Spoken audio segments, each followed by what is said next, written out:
Tempête de neige. La situation est très difficile en Attique, a confirmé Christos Stylianides, ministre de la Protection civile et du changement climatique. Il a précisé que la situation météorologique était du jamais vu, blâmant la société de gestion du périphérique pour cet embouteillage. De nombreux automobilistes ont appelé les stations de radio pour protester alors que d'autres ont décidé d'abandonner leur voiture. La chaussée était recouverte de neige, les conducteurs se plaignaient du chaos et de l'absence de déneigeuse. La vague de froid est passée sur une grande partie de la Grèce jusqu'à la Crète et aux îles des Cyclades. Les températures sont descendues jusqu'à -14 pour certaines régions, provoquant des coupures de courant et bloquant les routes. Le Parlement et les écoles sont restés fermés sur la liste. Le gouvernement a incité les citoyens à restreindre leurs déplacements et opter pour le télétravail.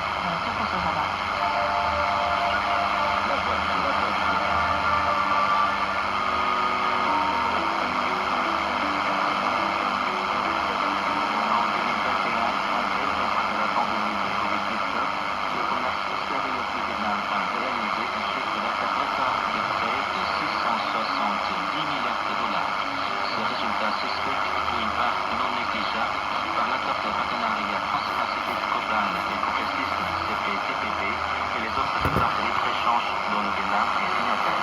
Les détails de la page économie qui s'appelle la chronique du jour. Restez à l'écoute.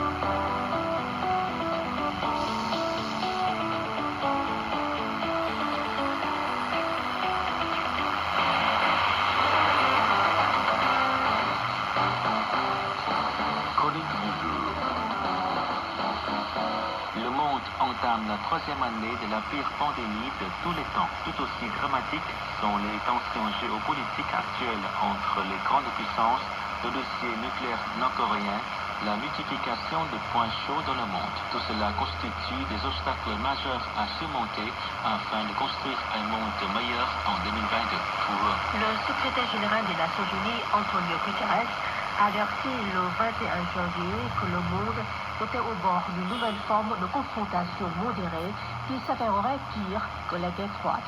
En fait, de nombreux signes montrent que les tensions géostratégiques entre les grandes puissances s'intensifieront en 2022. En effet, les tensions entre les États-Unis et la Chine, les deux plus grandes puissances économiques mondiales, sont montées d'un cran ces dernières semaines. Les récentes suspensions de vols réciproques sont venues s'ajouter aux différends de longue date qui opposent les deux parties.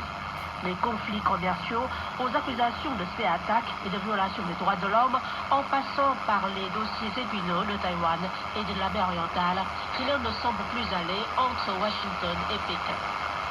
Voisine de la Chine, la péninsule coréenne est sur le qui-vive. Depuis l'année dernière, la République populaire démocratique de Corée ne cesse d'effectuer des tirs à l'essai de missiles. La situation n'est guère meilleure dans l'ancien espace soviétique où l'Ukraine, l'Arménie et le Kazakhstan sont en passe de devenir le théâtre de nouvelles confrontations entre la Russie et l'Occident qui ont multiplié les avertissements l'un contre l'autre.